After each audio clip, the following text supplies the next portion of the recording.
Excited. I'd like to call to order the Avalon City Council meeting of Tuesday, September 5th. We would please stand for the Pledge of Allegiance. And begin. I pledge allegiance to the flag of the United States of America and to the republic for which it stands, one nation, under God, indivisible, with liberty and justice for all. And if we could please have a moment of silence for Lily Cardenas.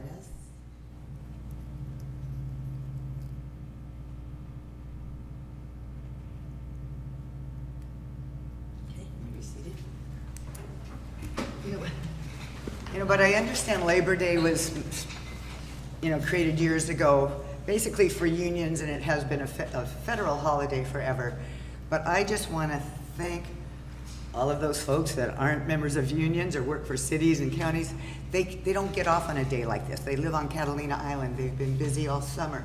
So I just want to thank them for their service in keeping our town running on a day when a lot of us were able to celebrate and have a good time. So thank you. Roll call, please. Councilmember De La Rosa? Here. Councilmember Lavelle? Here. Councilmember Schickling? Here. Mayor Pro Tem Ponce? Here. Mayor Marshall? Here. I'm tripping. I know, my name was Sickling. Oh, and on here there. says I'm tripping on there. Oh my goodness. All righty. Wait for that. There you go. Also in Spanish. Whoa. I think it's cool. Now It's we've so corrected. cool. Wow. Whoever put this together, thank you. This is too awesome. Okay. All right. Are there any announcements or written communications? Not at this time for me. No. Okay, department head reports.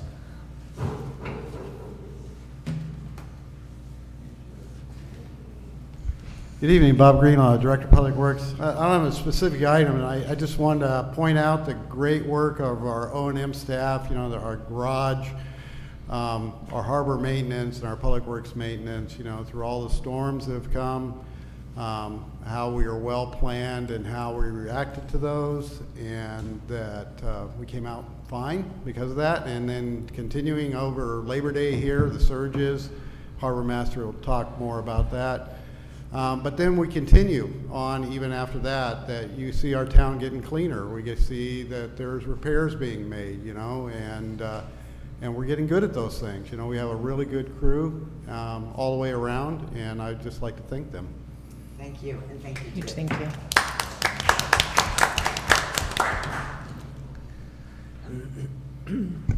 Warren Karstafen, Harbor Master. I echo what Bob just said.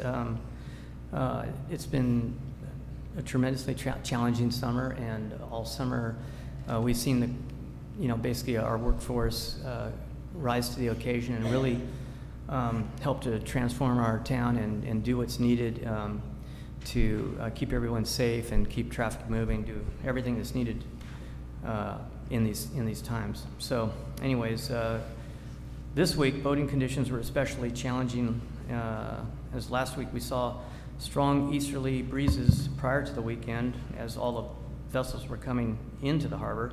And as the breezes diminished, we then had increasingly southerly swells, which are typical seasonal swells we see, but they just played havoc for the whole weekend with all the boaters that were coming into the harbor and on the moorings.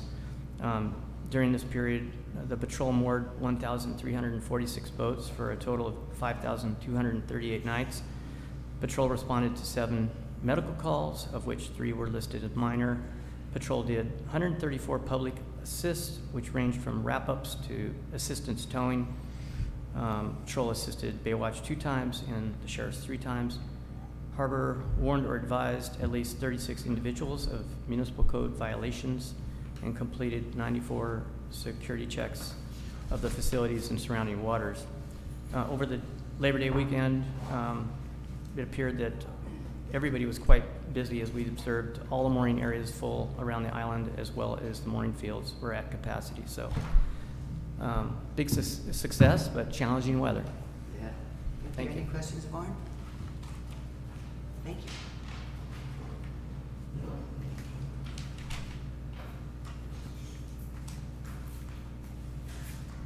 Good evening, Mayor, Council, City staff. Michael Alegria, Fire Chief.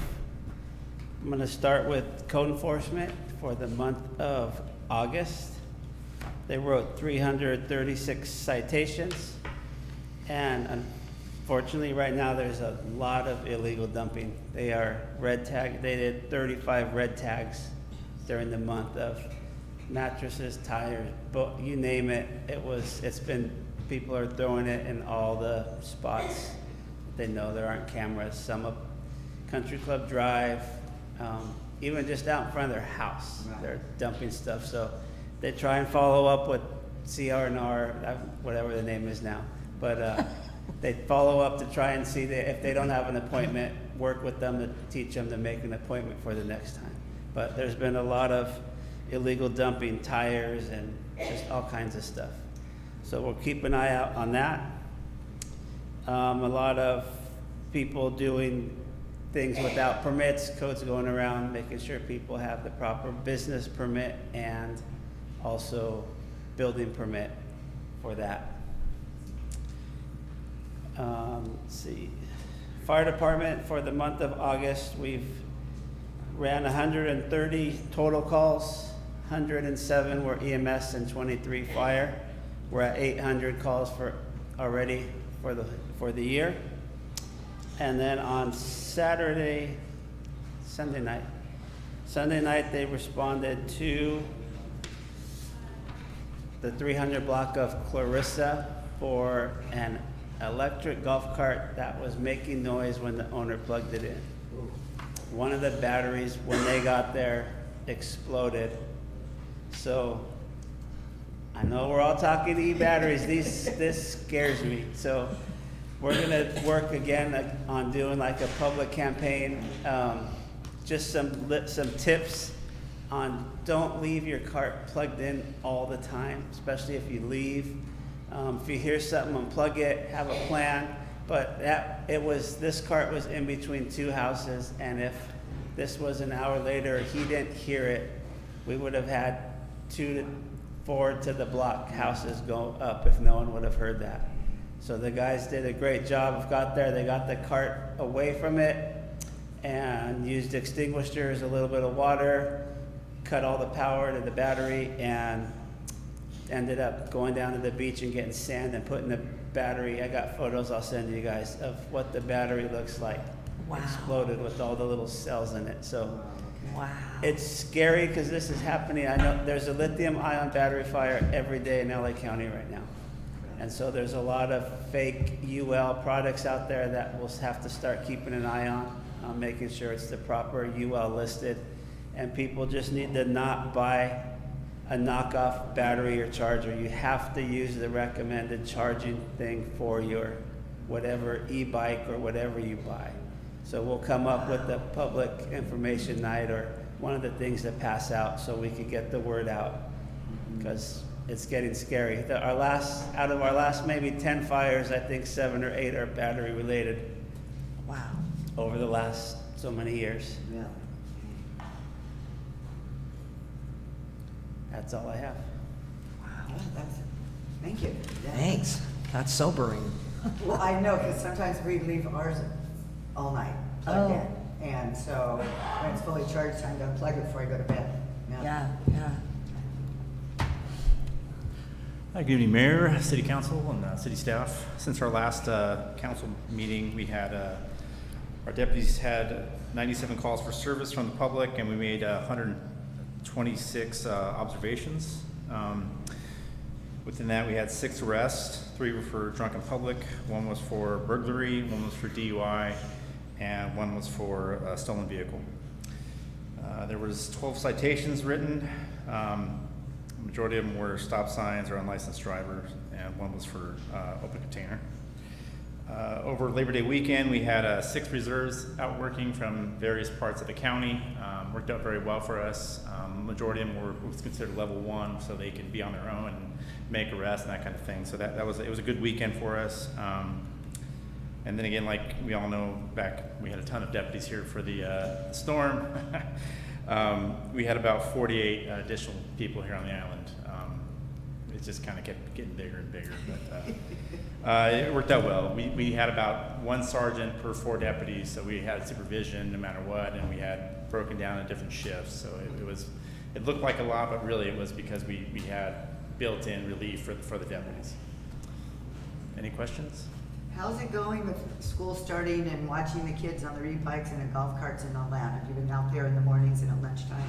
Yeah, it's we plan on having like a little meeting with the middle schoolers and the high schoolers like we do every year, and just kind of do like an informal talk about what we're seeing, what's going on.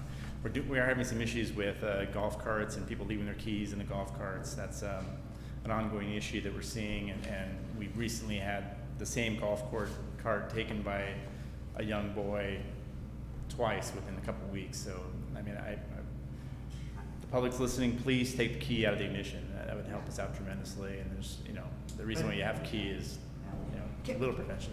I just have a question. Like, if you were parked by the fire station or something and the kids are coming down, do you have to have probable cause to stop them to see if they have a driver's license? Or they have to do something before you can say, hey, let me Yes. see your license? If they look very young, and that's enough, you really need reasonable suspicion to pull them over. Probable cause is a little bit of a greater evidence to have, but you only reasonable suspicion to make that traffic stop. If you think they're underage, you can do it, but you don't want to keep pulling people over the same thing. I mean, that's not something that you typically want to do. Okay. Any questions? Ms. Enya? Okay, guess we're good. Thank you. Thank you.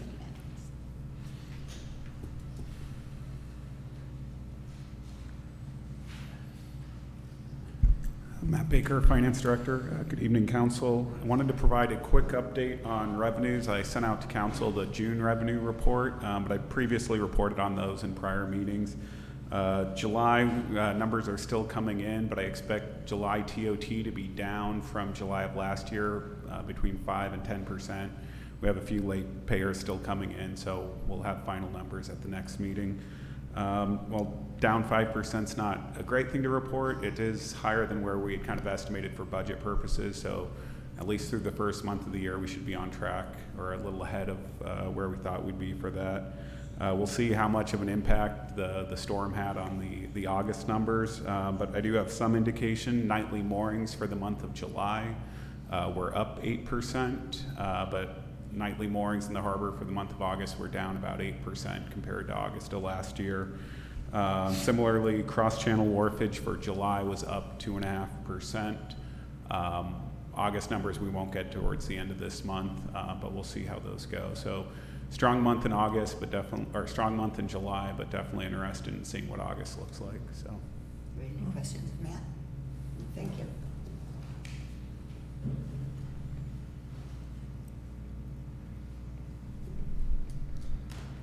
Good evening, Council, Madam Mayor. I have another slight little presentation. Little community service update. The very first one is our Joe Machado concrete slab project from the Proposition 68, the per capita project. The very first one has been completed. This is a before shot. As you can see down below, we had the bleachers were kind of cramped together, as well as it was all dirt and uneven, which made it really unsafe. And then if we go to the next slide, you'll see the great work that Jordal did. And you can see that we've expanded the bleachers, spread them out so they get more of a visual of the field. And so for this project is now complete. I hope you guys get an opportunity to go up there and see that. And you'll also see that we now have that nice little red bark in each one of the cutouts for the trees as well to kind of add a little color up there. On the 29th of August, we had our back to school and backpack giveaway event. In there you'll see we had games, food, arts and crafts, a jump house.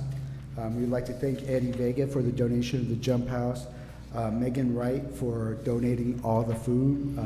We had enough food to feed over 300 people.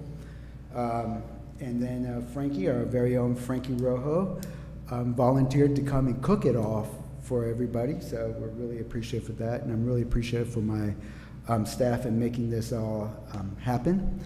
I was not here that day, but Marissa did a great job of taking the lead on that, so I really want to give her a shout out. Also, I want to big shout out to Austin Henry and Avalon Smart Homes, who went out and was able to go get the donations and put the whole backpacks together. There was over 300 backpacks given out, so that way every kid from pre-K all the way up to 8th grade got a free backpack, as well as you can see the different supplies from scissors to crowns to markers to pens, pencils, books to write into. All that was free and given away. You can see the line in that picture of the kids lined up to get the backpacks. It was a great event. There was a few backpacks left over, and they're able to get that up to the Avalon schools, so if anybody missed out, they can still pick up a backpack at Avalon schools. So we're really appreciative of Austin Henry and Avalon Smart Homes for that. I also want to give a big thank you to the Tuna Club. We were supposed to have because the Avalon Fishing Derby was so big this year, and it was so great, and we had so many youth in our community who were also a part of that, getting up at 7 a.m., fishing every morning. A couple of them were big time, winners throughout the time, but it looks like that community has grown.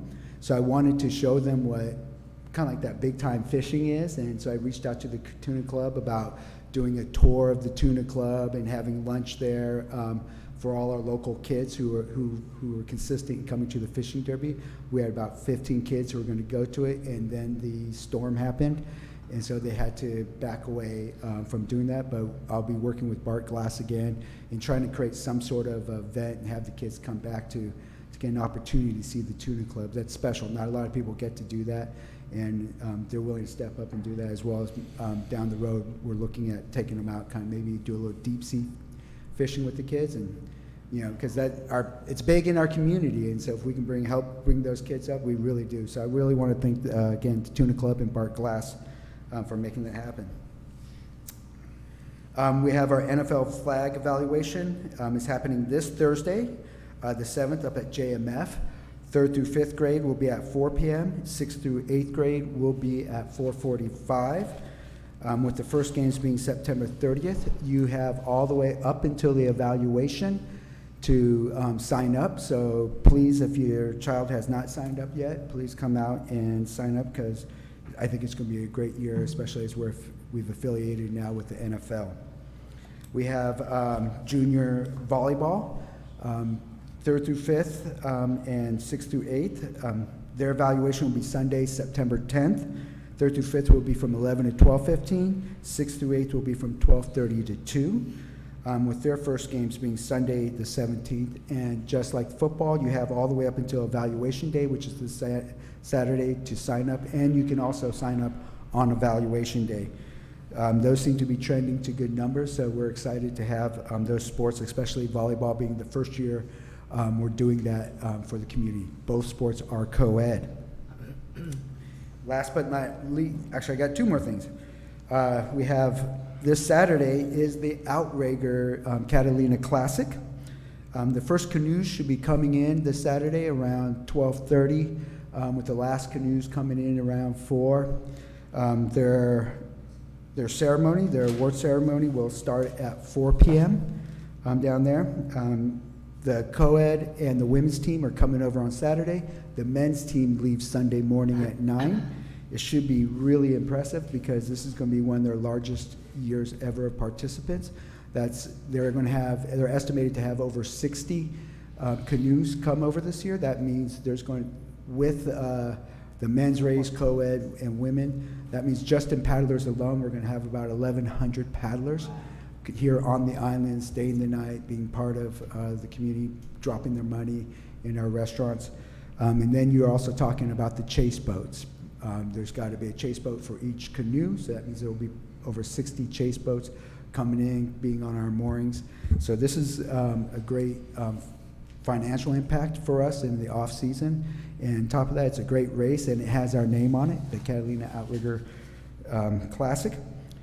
And with that, our Catalina Outrigger team will be actually, for the first time since COVID, will be racing in this race in our brand new canoe.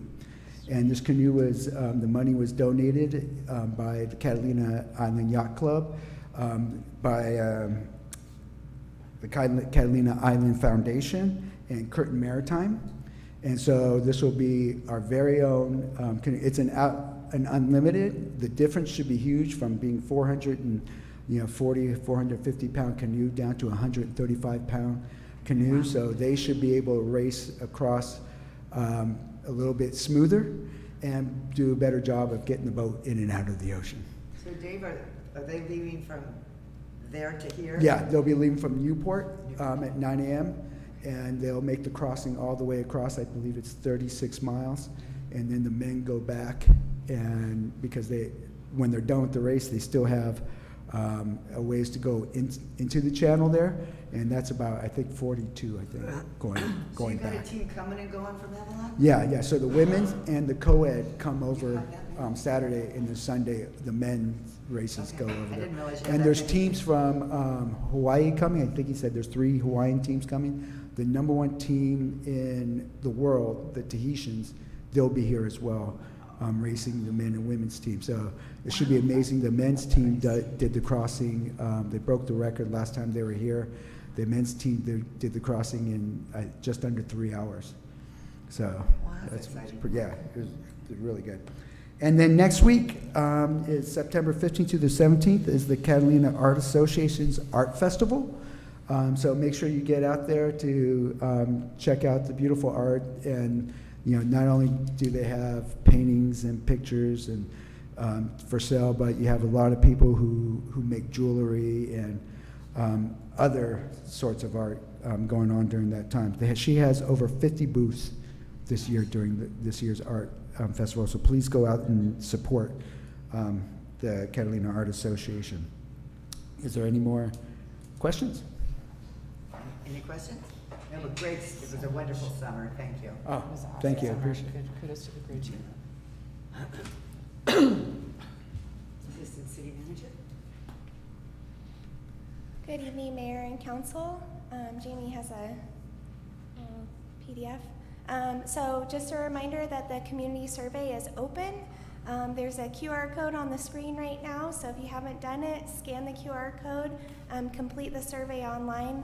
There's about 20 questions. It takes less than 5 minutes. As a reminder, Xylo International will be here in person September 10th through the 14th. They'll be going door to door and stationed at the post office and potentially Vaughn's as well. I just want to really emphasize the fact that this survey is confidential. Xylo International will only be sharing aggregate data and analysis with city staff and the city. So if you have some concerns about putting your address information on there and your household information, your income, the address is only utilized to verify and make sure we're getting clean, accurate data. It closes on September 15th, which is next Friday. So if you haven't done it already, get in there. And if you live with multiple families under the same address, make sure each family submits a survey. If you have different roommates, it's really important to make sure everybody is counted in the survey. And again, cityofavalon.com/survey to get more information, look at our FAQs, and then the opportunity to complete the survey both in English or Spanish. So, And if they any happen to do questions? the paper one and don't have the envelope, can we drop them off here? we can get you an envelope to send it Send them to. out? Okay, Yeah. Okay, Any Okay. questions? Really easy to do online. Mine popped up and went ahead and did it. Yeah, even really if you cool. go to cityofavalon.com, it's going to pop up with a reminder that you need to complete the survey. So, So someone who couch surfs doesn't have their own place at all. So maybe a couple weeks here, and then they're doing something there. They really don't have an address. yeah. So that's okay. They can still fill it out and put couch surf or something. Yeah, like that. absolutely. Yeah, Okay. yeah, still fill it out. Oh, I'm sorry. Yeah. Okay. Yeah, still fill it out. It's a good point too. If you live here, you're not here 12 months out of the year, maybe you're here 10 months out of the year, 7 months out of the year, still complete the survey. Don't think that you're only limited by, you've got to live here 365 days of the year.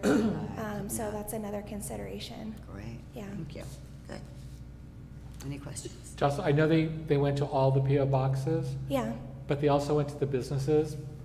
Do the businesses need to reply, or we're just looking at Yeah, residents? we send them all the PO boxes just Alright, to make just sure wanna- we I just got wanna make sure. everybody. Yeah, no need for the businesses, just residents. Yeah, Great. great. Okay, thank you. Thank you. The city manager report? Thank you, Mayor, Council. A couple things tonight. First of all, I just wanted to let everyone know that we have the DMV coming back October 9th through October 12th. The appointment sign-up sheets will be available at City Hall on Monday, starting Monday, September 25th at 9 a.m. Wow. So October 9th through 12th, they'll be on the island here in council chambers. Start signing up on September 25th, and walk-ins will be welcome. And just please, if you don't sign up, please plan on coming in. They handled all the walk-ups last year, in April, and I expect them to do the same. We will have a special council meeting on Friday, September 15th at 10 a.m. We'll address that briefly later on tonight. The regular September 19th council meeting has been canceled because all of council and myself will be attending League of California Cities either the following day or that day, so we'll all be out of town through the 20th through the 22nd. So our next council meeting, official council meeting, will then be October 3rd, I believe. And I want to, it actually seems like ages ago now, but it's our first council meeting since the storm.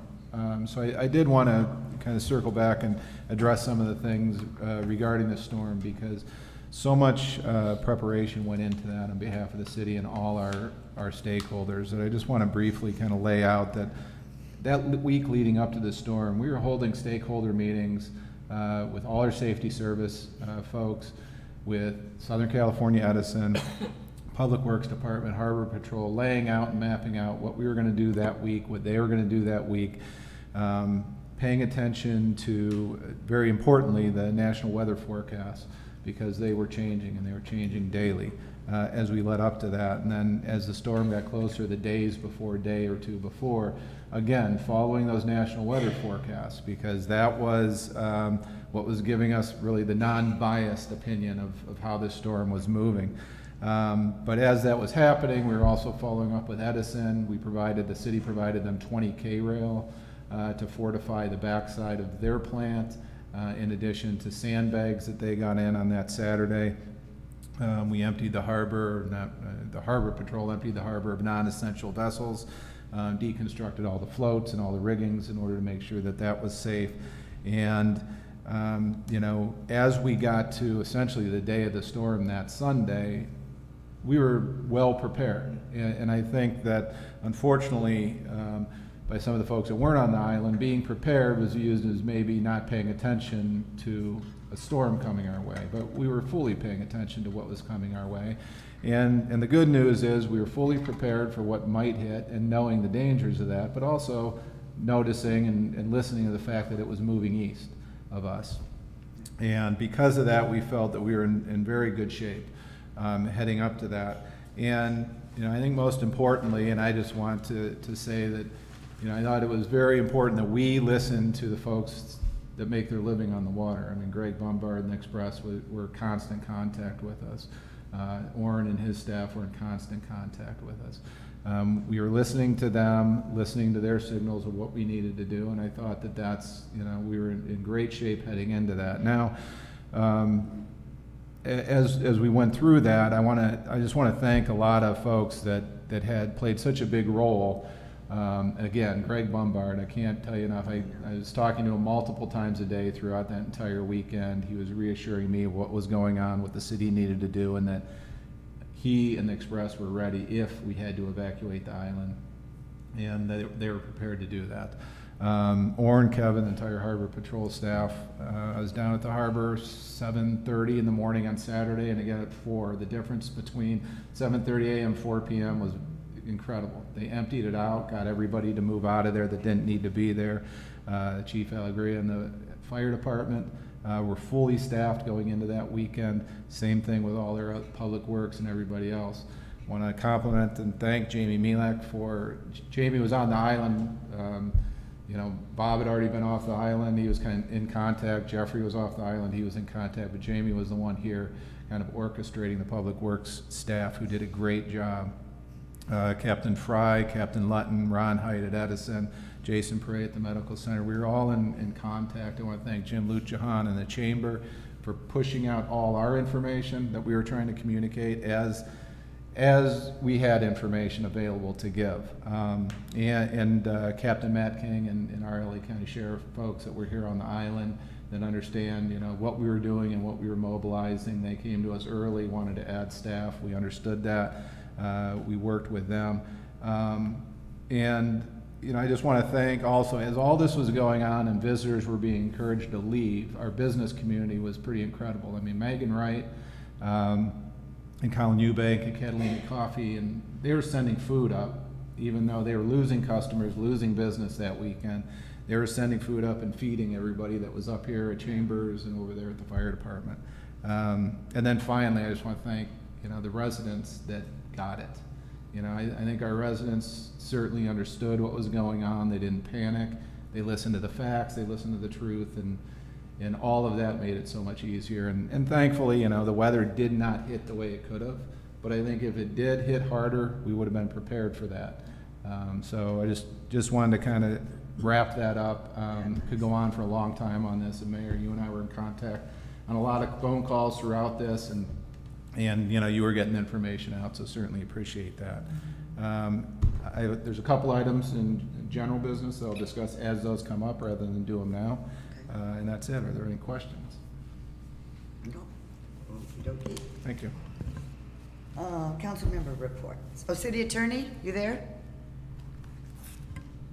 See, joining Yes, us? I am. Just Oh, wanted do to you note that we are monitoring all the legislation that's coming through Sacramento that will impact cities.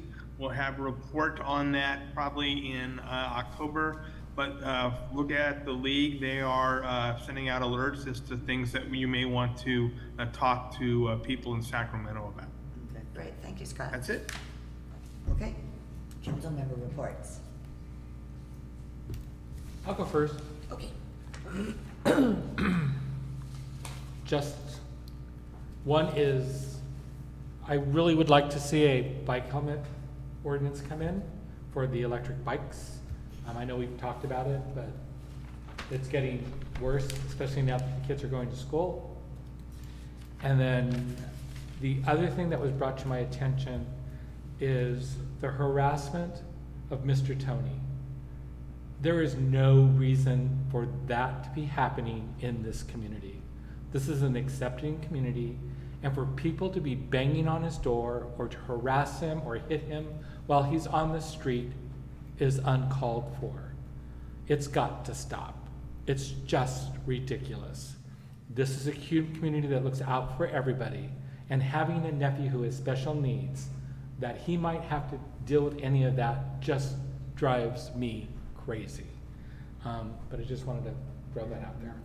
And then blood drive on Thursday at St. Catherine's. And I'm not sure, I don't have the times, but it's all day, but just so that you know. That's good. Yesenia, you got anything? Yes, I do.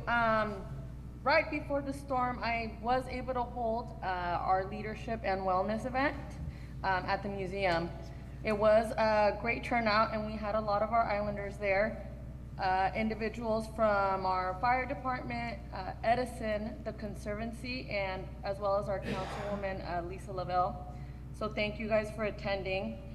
We did also have a variety of cities that attended. Cities like City of Commerce, Montebello, Paramount, Santa Fe Springs, Lomita, Bellflower, Maywood, and Pico Rivera. And then we also had individuals from our representatives' offices, such as Brian Mangino from Assembly Lowenthal's office, Jennifer Lamarck from Supervisor Janice Hahn's office, and Aldo Arellano from our county assessor's office. So overall, it was a great turnout. We did, of course, call the event short so everyone could get over before the hurricane did get to the island, and again, luckily, everything was okay. Our speakers did love the island too, and are already asking to come back. So it's definitely a topic that we're going to keep focusing on and keep in the forefront. Their slogan from the School of Psychology was, when leaders believe in healing, your community heals too. And so I think that's one of the things that I mostly took away. So thank you everyone for showing up. And I also did want to thank our sponsors, Coyote Joe's, Ron Bevan from Coyote Joe's, Catalina Express, the Catalina Island Museum, Catalina Coffee and Cookie Company, Catalina Island Medical Center, the Community Family Guidance, and the Chicago School of Professional Psychology. Well, congratulations, Yesenia. That was quite an undertaking. Way to go. Thank you so much, and I am definitely excited for the next one, and make it a lot bigger because there was a lot to learn. Yeah, excellent. Thank you. Okay. Anything else? Guess that's it. Mary? I don't have much to report, but I did attend the transient rental license town hall last Wednesday.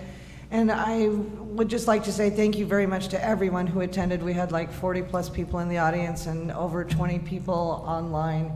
And a lot of good feedback, information, ideas, thoughts were shared throughout the entire town hall. And I think this is exactly what we need to finally be able to tackle this situation and come to some really good resolve. So we've got another one scheduled soon. I guess it's to be determined, but we're gonna go for a weekend so that maybe more people could attend if a weeknight wasn't doable for you. But I really feel that we're making some really good strides, and I think that we're gonna be able to come up with something revolutionary for this town. I think it's gonna be really good, so I thank you very much, Avalon, for coming together and supporting this, and keep the ideas and thoughts coming, and look for the next one to be announced.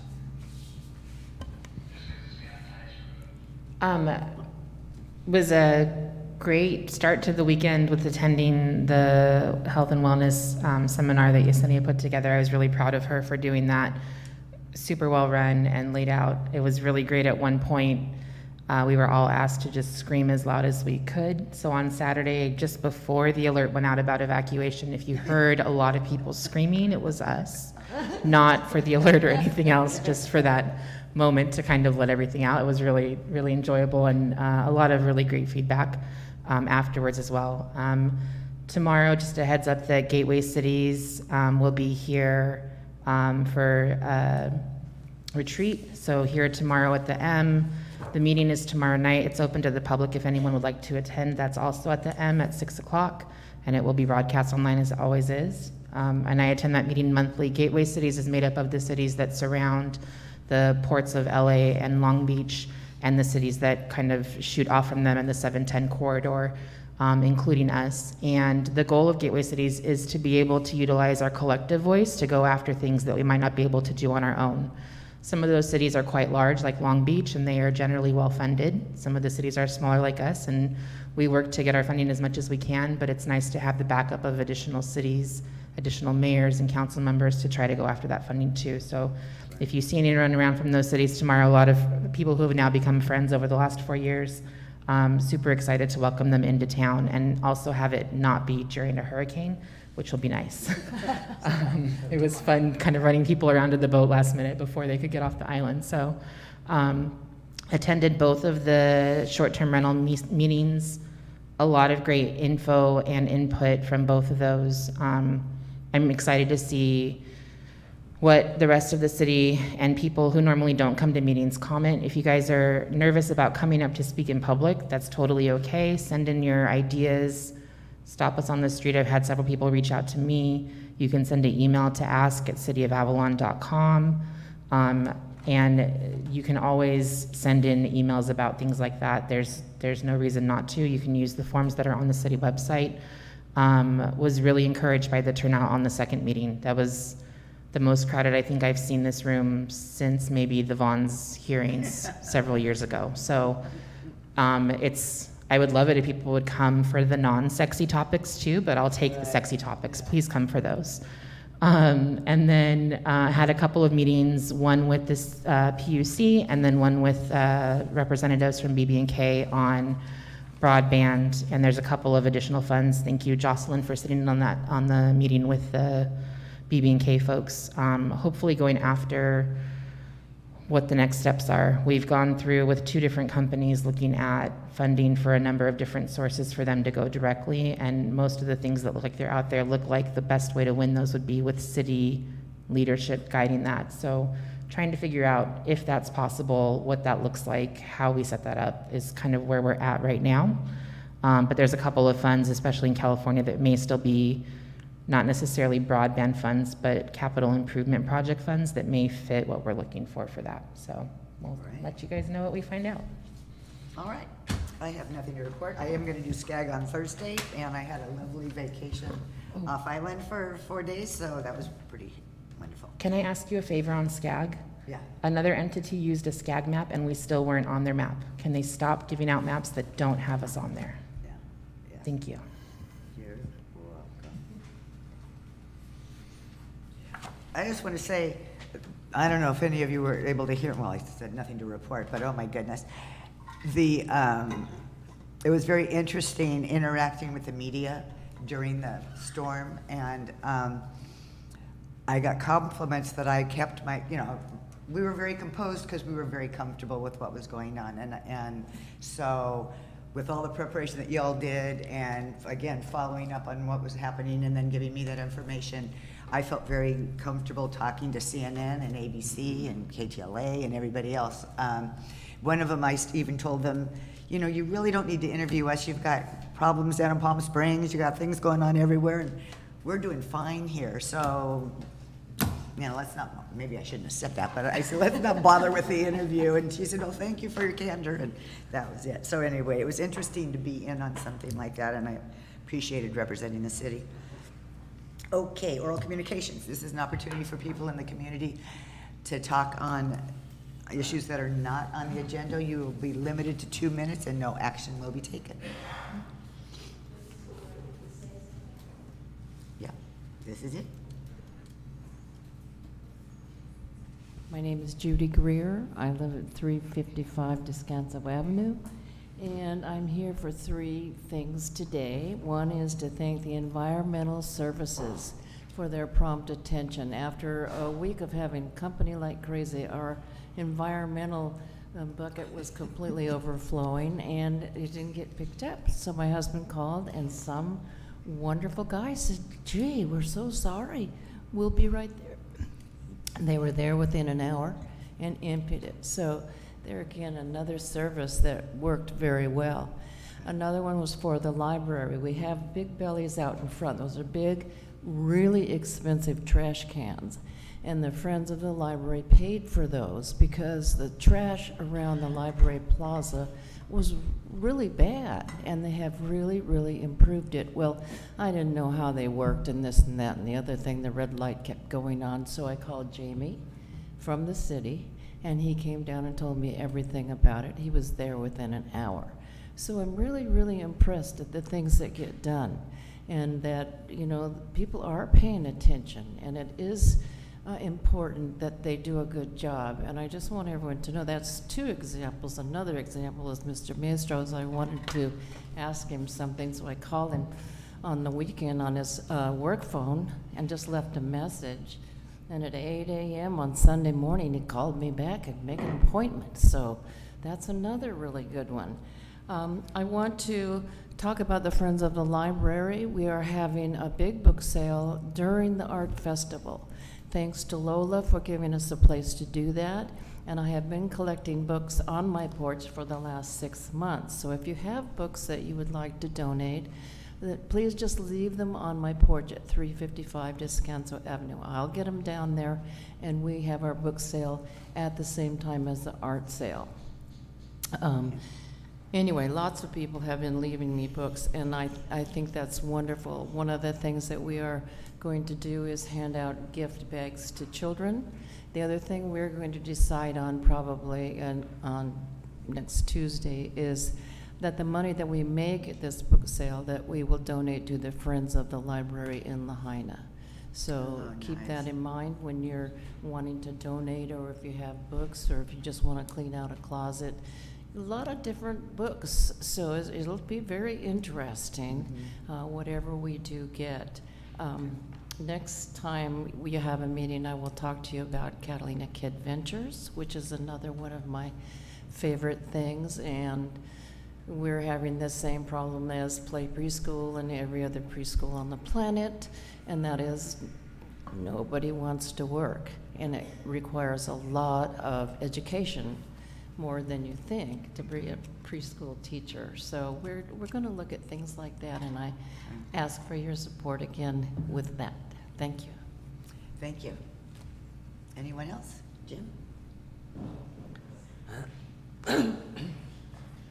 Good evening, Mayor and Council. Jim Lujahan from Love Catalina Island. I just wanted to add a couple of details. Councilmember Lavelle just mentioned some recent meetings with folks on connectivity. We had a impromptu opportunity with 8 representatives of Verizon being online, being on the island the other day, and I sort of invited myself to meet them and got them to come by the visitor center and made our case for all of our needs and issues. They were here to assess all of Verizon's equipment on the island, not just in town, in the interior and so on, and assured me that they knew our plight and understood our need, even understood it firsthand because we didn't have great connectivity that day. And so Lisa intended to join me, but they were so fast that they got out of the office before she got there.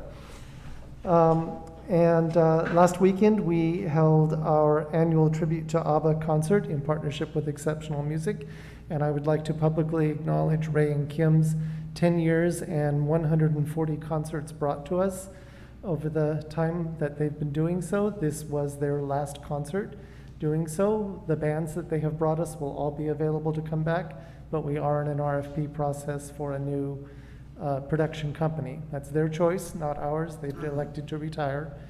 And so we did honor them during the concert very briefly with a plaque, and we will always have them in our heart and in our appreciation for all of that giving. It would have been 141 concerts, but that pesky hurricane took away one of those dates. So, and I think that's it. Thank you. Thank you, Jim. Okay. Anyone else?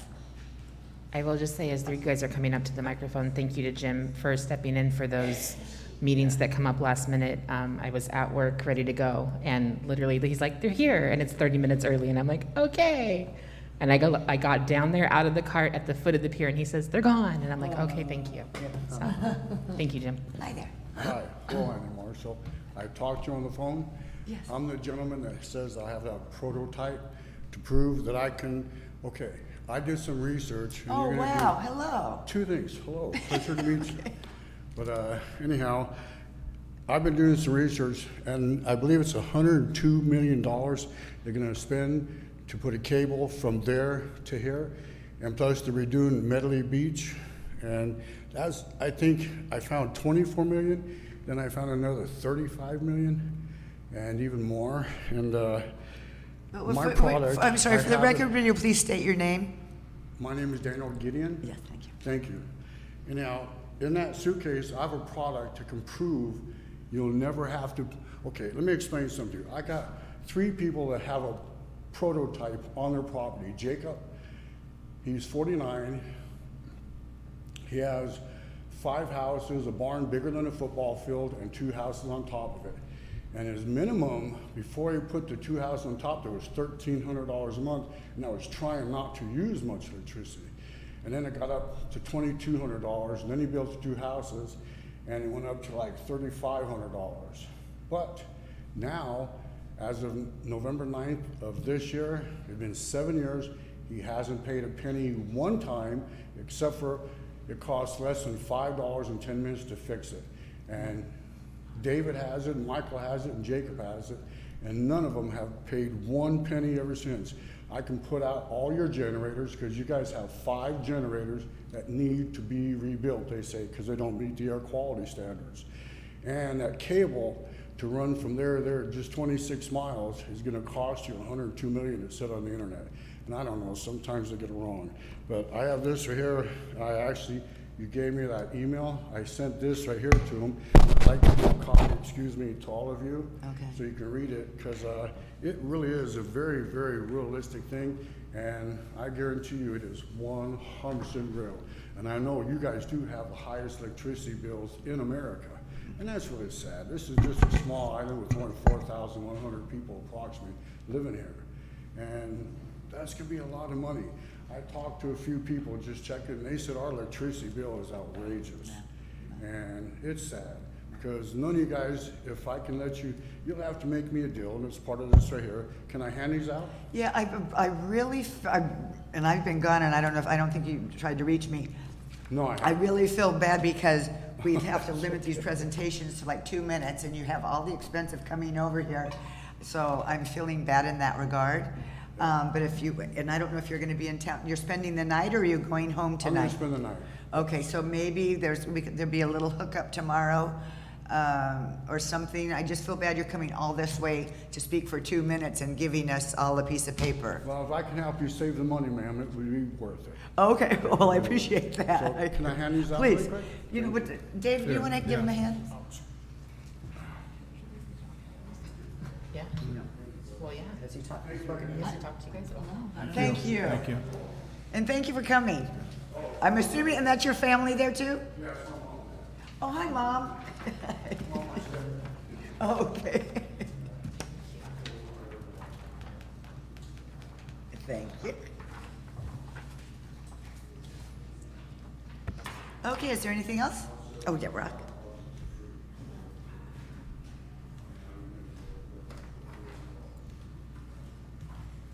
Rock Goslin, 318 Whitley. Just a follow-up from 2 weeks ago, quick impromptu meeting about storm damage, financial harm. I have a bill here that I can give to city manager and to Matt, finance department, just from my hotel. I took about a 5% hit, about a 5.5% hit. And that's probably the least amount of financial harm probably for hotels percentage-wise, because of we had a group in that wasn't scheduled to leave until Monday afternoon. But if any hotels were having turnovers on Saturday or Sundays, you've probably got hotels with 10% hit. And the only way you're really going to be able to see that is not wait for the TOT reports come in. You need to go out and ask the hotels what their hit was, because if you're in the middle of August and you lose a complete amount of rooms for 2 days, that's that's 10% of your that's more than 10% of your gross. You're hurting, and this is the time of year you don't need to be taking that. So I think it's prudent on the city to go out and talk to everybody that was affected for that weekend by the evacuation order.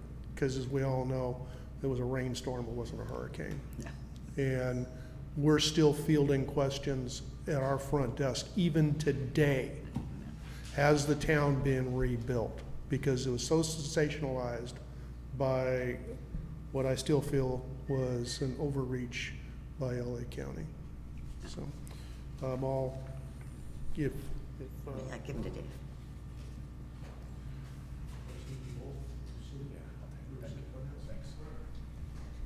Thank you, Rock. Anybody else?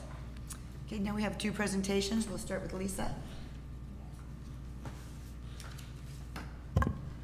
So this is a proclamation of the City Council of the City of Avalon recognizing September as Childhood Cancer Awareness Month.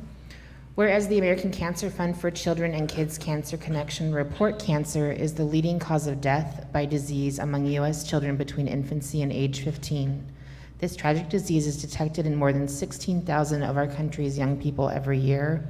An estimated 400,000 children and adolescents are diagnosed globally with cancer each year. And whereas 1 in 5 of our nation's children loses his or her battle with cancer, many infants, children, and teens will suffer from long-term effects of comprehensive treatment, including secondary cancers. And whereas founded nearly 30 years ago by Stephen Firestein, a member of the philanthropic Max Factor Cosmetics family, the American Cancer Fund for Children, Inc., Kids Cancer Connection, Inc., and Lions Club International are dedicated to helping these children and their families. And whereas the American Cancer Fund for Children and Kids Cancer Connection provide a variety of vital patient psychosocial services to children undergoing cancer treatment at Children's Hospital Los Angeles, City of Hope, Mattel Children's Hospital at UCLA, LA County USC Medical Center, Harbor UCLA Medical Center, Cedars-Sinai Medical Center, as well as hospitals throughout the country, thereby enhancing the quality of life for these children and their families. And whereas the American Cancer Fund for Children and Kids Cancer Connection also sponsored toy distributions, educational programs, sailing programs, pet-assisted therapy, KCC Supercar Experience, and hospital celebrations in honor of a child's determination and bravery to fight the battle against childhood cancer. Now therefore let it be proclaimed that the Mayor and City Council of the City of Avalon do hereby declare September 2023 as Childhood Cancer Awareness Month, and encourage all citizens to increase awareness to support the fight against childhood cancer. Dated this 5th day of September, 2023. Thank you. Thank you. I have a second proclamation. A proclamation of the City Council of the City of Avalon recognizing September as Service Clubs Month. Whereas the efforts of Rotary District Governor Roy Jefferson, our local area is proclaiming September as Service Club Month, and whereas we recognize Catalina Island's Rotary Club, Lions Club, Catalina Island Women's Forum, Veterans of Foreign Wars, and Knights of Columbus, for their countless volunteer hours and money raised that benefit numerous community service projects each year, and whereas the dedicated people who share the love for community service and friendship coming together for meetings, events, and working on projects as a way for members to strengthen connections to friends and neighbors, as a way to improve the lives within the City of Avalon. And whereas these groups have come together with the American Red Cross to put on a blood drive in Avalon on September 7th, 2023 at St. Catherine of Alexandria Catholic Church. Now, therefore, be it proclaimed that the Mayor and City Council of the City of Avalon do hereby declare September 2023 as Service Club Month, dated this 5th day of September, 2023. Very nice, thank you. Paul, could you? Oh, yeah. Yeah. You, well, you. No, come on. no. All of it.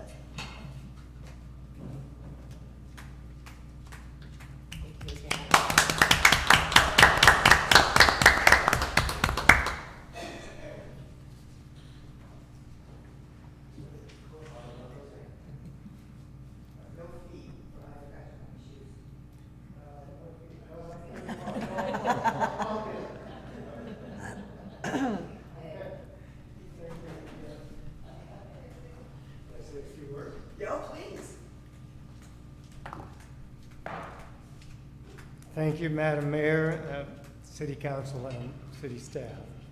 On behalf of all of the service clubs on Catalina Island, we accept this proclamation and appreciate the recognition that the service clubs provide volunteer hours, countless volunteer hours throughout the year to help make our city cleaner, greener, safer, healthier, and hopefully happier. So we really appreciate this. Thank you very much. Thank you. Very nicely said. While I have the bully pulpit, Is that your outrigger? Yikes. I'd like to also say. Yay! On behalf of the Catalina Island Outrigger Canoe Club, we greatly appreciate the support that the city has given to us. And we shout out to the Recreation Department in particular, and even more particular, the Harbor Department, for their support in helping us, A, get a new canoe, which is amazing, and which 9 of us will be paddling across the channel this Saturday. Yes. Jumping in and out of the canoe as well. Oh, gosh. And that's amazing. trying to compete effectively with the world-class outrigger clubs that are coming to Catalina and have been coming here since 1959. So if you haven't seen it already at the Avalon Surf Club under the McRae Hotel, one of the windows is dedicated to a historical collection of paddles and memorabilia from the Catalina Crossing since 1959 till today. Oh my gosh. And it includes the 3 perpetual trophies that are given to the winners in 3 different categories. And we hope that within one of these years, sooner than later, the Catalina Island Outrigger Club will be part of that. Yeah. So, go Team Catalina. Are those your new shirt? Are those new? These are the new competitive jerseys. Those are awesome. And we do have another one for the Catalina Island Outrigger Club that we are selling to help fund that new canoe and repay the city in many ways. Okay, Thank great. you very much for all of that. Yeah, Appreciate thank you, it. Paul. Awesome. Best One of last luck. thing to share with City Council. In our club, we've adopted a motto that we'd like to share with you. And in Hawaiian language, it's very simple, and it says, He va'a, he moku. He moku, he va'a. Our canoe is our island. Our island is our canoe. Oh, beautiful. Hopefully, we're all paddling in the same direction. That's well said. Okay. Best of luck. Yeah, consent calendar, please. Thank you. First item, consent calendar minutes, approval of the minutes from the August 15th, 2023 regular city council meeting and the August 23rd, 2023 special city council meeting. Approval of total expenditures for August 7th, 2023 through August 25th, 2023 totaling $780,051.45. Item 3 is review and amend the City of Avalon credit card purchasing policy. Item 4 is authorize the city manager or their designee to procure, per the city's purchasing policy, 2 2022 Ford E-Transit electric passenger vans for a total not to exceed $205,000 to be used for the city's dial-a-ride service and other transportation needs. Item 2 under that, amend the budget of the Avalon Transit Fund to include a $205,000 expenditure for the Vehicle Replacement Fund, account 12325-6781, and $164,000 in offsetting grant revenues, 12325-8073, for a net increase of $41,000. Item 5 is authorize the city manager or his designee to procure a new backup generator from Volvo Construction Equipment and Services in accordance with the city's procurement standards for a total not to exceed $100,000. Before I don't really care to pull something, I just have one question. On the E-Transit buses, are we going to have them wrapped before they get here? Well, the one is here, the one that we all test drove is still here, and the other one will be brought over. We're gonna either have them both wrapped once they're here, together. So, yes, Okay, we are having them wrapped before they're put in service. Okay, are we gonna look for figure out some kind of artwork to make them look really sexy? We haven't gone down, we are, Okay, but we haven't gone down that path yet. We'll Okay, figure great. something out and get it to you, council. That's just a- Sexy? Cute? I don't know. All right, great.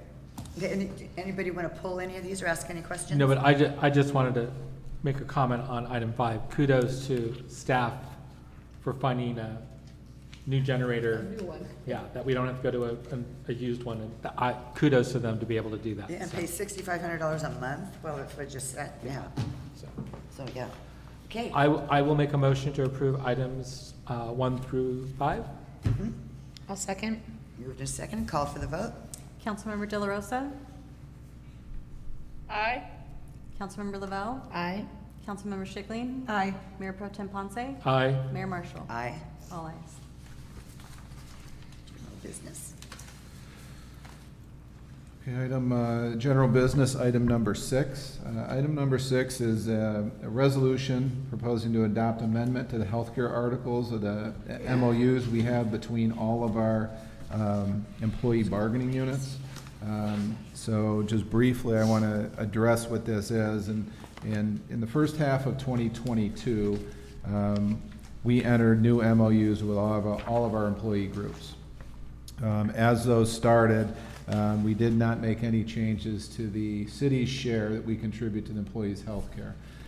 In January of 2023, this year, those rates went up approximately 15%. We received notice this summer that going effective January of 2024, those rates will again increase on top of that 15%, another 12 to 17% starting next January.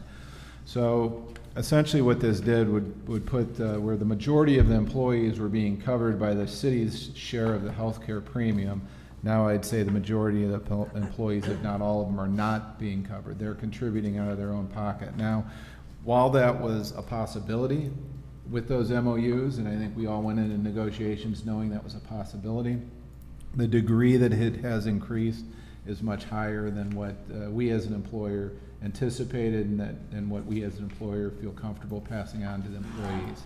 I've said it many times, we don't make anything here. We don't make a product and sell it. Our product is service. Our employees are that service. You know, I think we look to treat them as team members, and this is the way to do it. So what we're asking here through council and through these MOUs is to increase that minimum contribution that the city pays. Now, depending on the employee's health care plan, they still might pay some out of pocket if they choose to, but this increase will make a significant impact on taking that dent of what they'd be paying out of pocket to what they anticipated paying. So that's how we got to this point and brought this to council, and I know council feels very much the same. Yes. So thank you. Okay, do we have a resolution to adopt? Take it away. Do we have any questions, Gabby? I have no questions.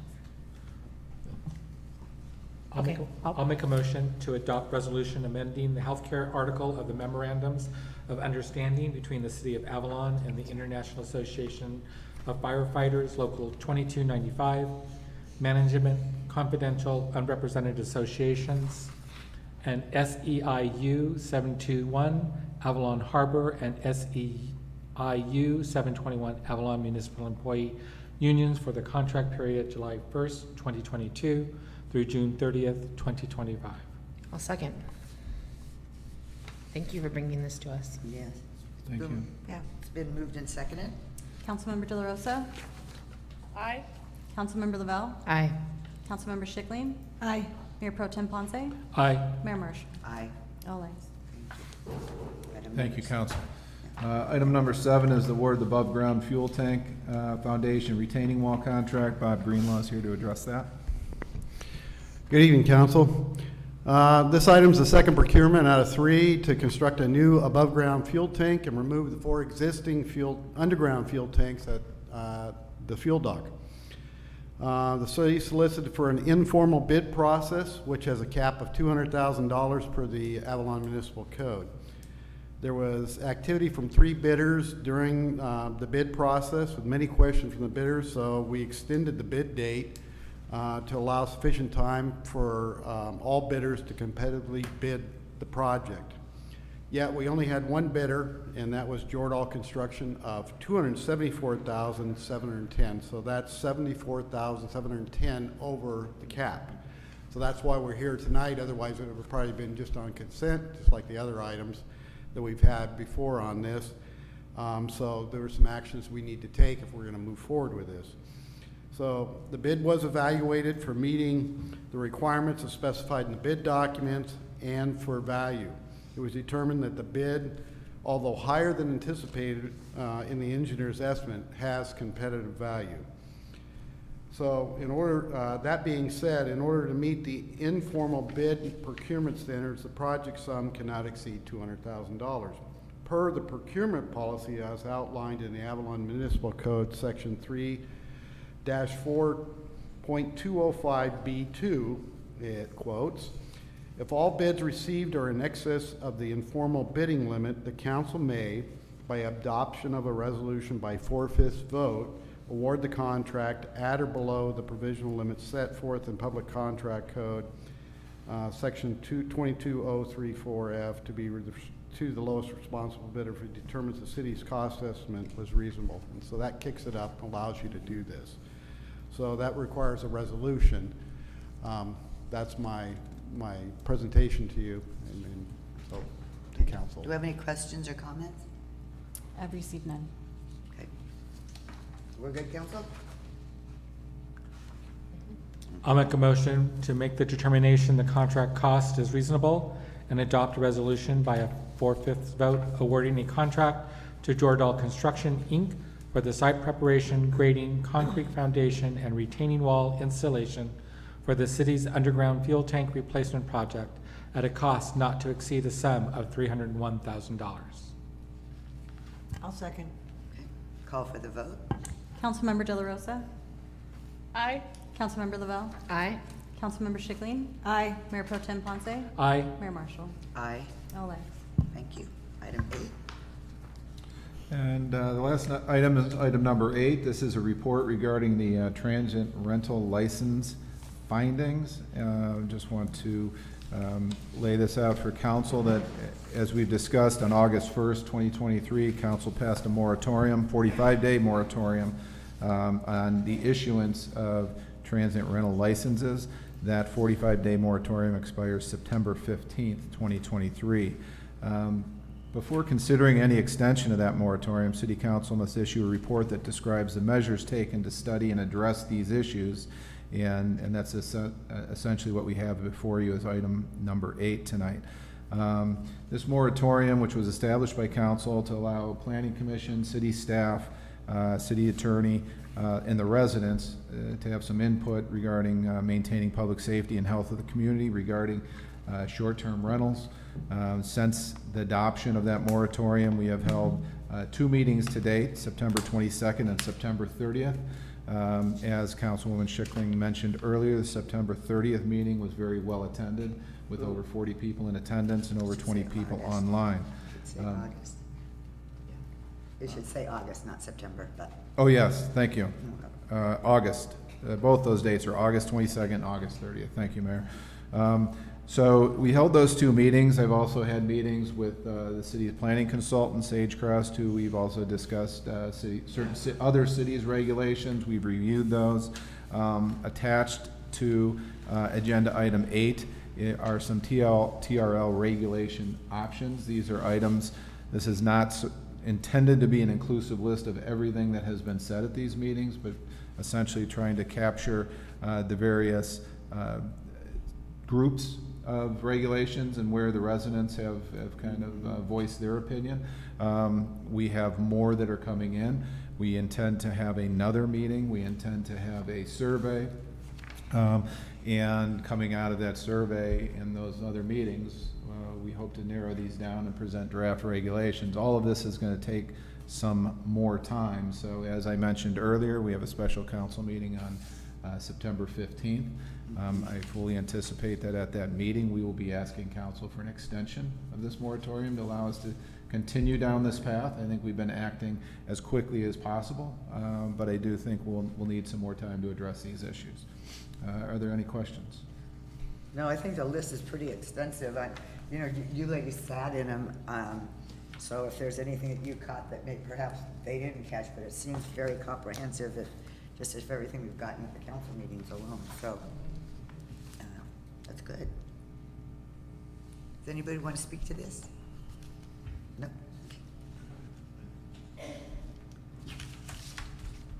Well, we would just receive the report and, direction to staff is to continue on, you're going to do the other meeting, you're going to compile more information.